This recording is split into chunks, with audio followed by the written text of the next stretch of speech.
কেমন আছেন সবাই? চলে আসলাম নতুন আরেকটি ভিডিও নিয়ে। নির্বাচনের পর আজকে বাচ্চার স্কুল খুলে গিয়েছে। তো বাচ্চাকে স্কুলে দিয়ে আমি ছোট বাচ্চাকে নিয়ে বাসার দিকে যাচ্ছিলাম, একটু হাঁটছিলাম। কারণ হচ্ছে যে বাসায় গিয়ে আমি আবার একটু কাজকর্ম করি। আর এখানে হচ্ছে একটা আঙ্কেল ভ্যানে অনেক স্টিলের জিনিস নিয়ে বসছে। এখানে সব ধরনের জিনিস আছে, চামচ থেকে শুরু করে বাটি, বোল, হাঁড়ি, পাতিল, টুকটাক। প্লাস্টিকেরও কিছু জিনিস ছিল। তো আঙ্কেলের এখানে অনেক জিনিস আছে, অনেক সুন্দর সুন্দর, অনেক দামি।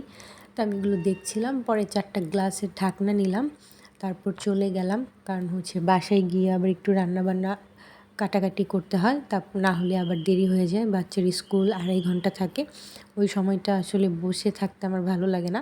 আর বাসার কাছেই, আগের স্কুলটা একটু দূরে ছিল, যার কারণে হচ্ছে আমার রিক্সা দিয়ে যেতে হতো, আসতে হতো। তবে ভালো স্কুলে দিলে বাচ্চাদের একটু কষ্ট করতে হয়, অনেক দূরে জার্নি করতে হয়। আমি আসলে চাই না যে ছোটোবেলা থেকেই বাচ্চারা এত প্রেশারে থাকুক। কারণ হচ্ছে যে অনেক বাচ্চাদের ছোটোবেলায় স্কুলে ভর্তি করিয়ে দেয় বাবা মা, তারপর হচ্ছে অনেক দূরে দূরে স্কুলে নিয়ে যায়, নিয়ে আসে। এতে হচ্ছে বাচ্চারা অনেক টায়ার্ড হয়ে যায়। বাসায় এসে ওদের খাওয়ার সময় তো দূরের কথা, পড়ার সময়, রেস্টের সময়টাও থাকে না।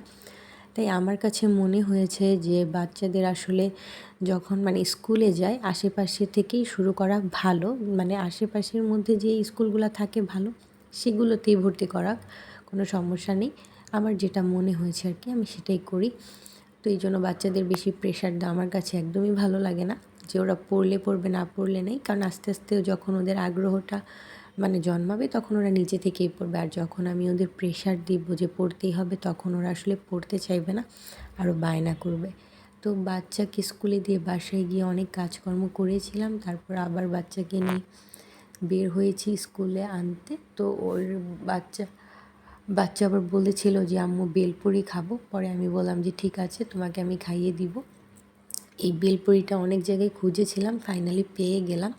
এখানে ছোটো ফুচকা, তারপরে বড় ফুচকা, বেলপুরি 3 ধরনের ছিল। এই যে এখানে বড় বড় একটা বেলপুরি ছিল, এই বেলপুরিটা হচ্ছে ওরা খাবে। আমি দেখাচ্ছি, এটা কিন্তু ঝাল ছাড়া নিয়েছি, শুধু সালাদ দিয়ে। তো বড় বাচ্চা বলতেছে আমি একটা খাবো, কিন্তু নিয়ে পরে আর খেতেই পারেনি, বলতেছে ঝাল। কিন্তু ওই আঙ্কেলটা ঝাল দেয়ই নি একেবারে, কিন্তু ওরা খেতে পারতেছিল না।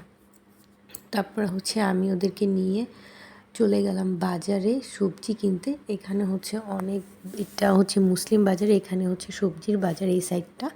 তো আমি এখান থেকে সবজি নিয়েছিলাম অল্প পরিমাণে, শাক সবজি, আর হচ্ছে মুরগি নিব। কারণ হচ্ছে রমজান তো চলেই আসছে। আমার হচ্ছে মাছ মুরগি সবই শেষ ফ্রিজের। তো বাচ্চারা হচ্ছে মাছের চেয়ে মুরগিটা বেশি পছন্দ করে, যার কারণে আমি ভাবলাম যে বাহির থেকে অল্প পরিমাণে সবজি আর মুরগি নিয়ে নিই। 3টা মুরগি নিয়ে নিয়েছিলাম। আর রমজানের আসাতে সব কিছুর দামটা একটু ভালোই বেড়ে গিয়েছে। আর এমনিতেও জিনিসপত্রের দাম কিন্তু এখনও কমেনি। তারপর হচ্ছে মুরগি নিয়েছিলাম, ওরা একটু দুষ্টুমি করছিল। তারপর হচ্ছে মুরগিটা আমি কাটিয়ে নিয়েছি, কারণ হচ্ছে আমি মুরগি কাটতে পারি না, আমি মাছ মুরগি কোনোটাই কাটতে পারি না। তো যার কারণে হচ্ছে এখানে যেহেতু ব্যবস্থা আছে, তাই আমি কেটেই নিই সব সময়। এক এক সময় এক এক দোকান থেকে নিই। সিমি মটর নিয়েছিলাম 1/2 কেজি। তারপর নিয়েছিলাম হচ্ছে চিচিঙ্গা 1/2 কেজি, আর হচ্ছে চিচিঙ্গা 100 টাকা কেজি, সিমি মটর 80 টাকা কেজি, আর নিয়েছিলাম পালং শাক আর লাল শাক। এটা রান্না করব আজকে।